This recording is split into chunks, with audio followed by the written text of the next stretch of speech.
Matapos madawit ang pangalan ng congressman na si Arjo Atayde sa mga issue ng flood control, ilang mga netizen ang tila nahalungkat ang mga lumang interview kay Sylvia Sanchez na kung saan ipinakita ni Sylvia ang kanyang yate at pati na rin ang resort.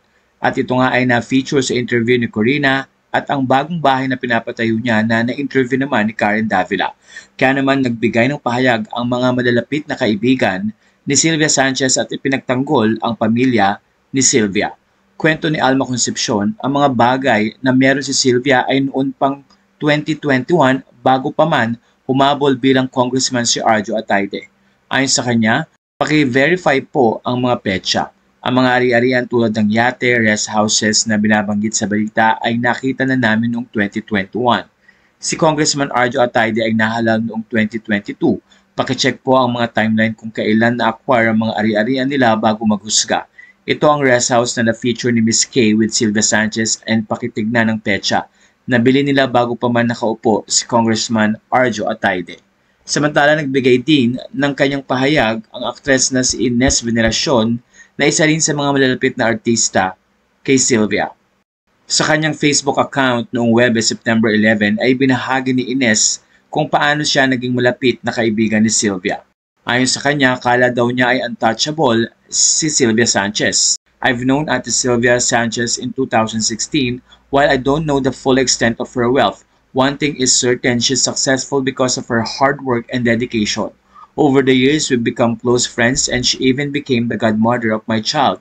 At first, I thought she was untouchable, someone with a strong presence and high social status.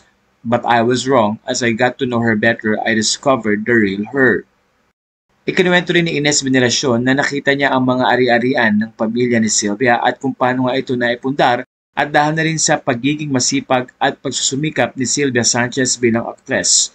I've seen her properties, yacht, rest houses, and the life she's built all achieved not through shortcuts but through persistence and effort. What touched me most is how she treats people with humility, respect, and love. She has a golden heart. Her love for her friends is truly genuine and unconditional. Sinabi rin ni Ines na maganda na ang buhay ni Sylvia Sanchez bago pa man pumasok sa politika si Arjo noong 2022. All of these experiences happened before they even entered politics. When I learned that Congressman Arjo planned to run for Congress, I saw his intentions as pure to help others and give back the blessings they earned through hard work.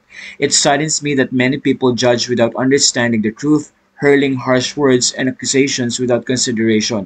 However, I believe that the truth will eventually come to light. Those trying to tarnish the Atayde family's reputation with lies and inconsistencies should be held accountable.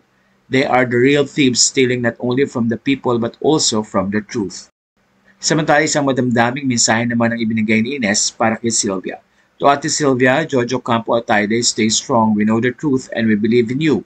We stand with you through this storm. This too shall pass. We see this as just another trial your family must face. As we always say, politics can be a dirty game. Even when your only goal is to help, there will always be those who try to pull you down, especially when they see you doing your best. We're praying for you and your family, Ate. This will pass. We love you and may God bless you always. Samantala, nananatili namang tahimik si Sylvia Sanchez sa mga issue na ito at umaasa rin ng mga fans na mapapatunayan ni Arjo na hindi siya sangkot sa nasabing iskandalo.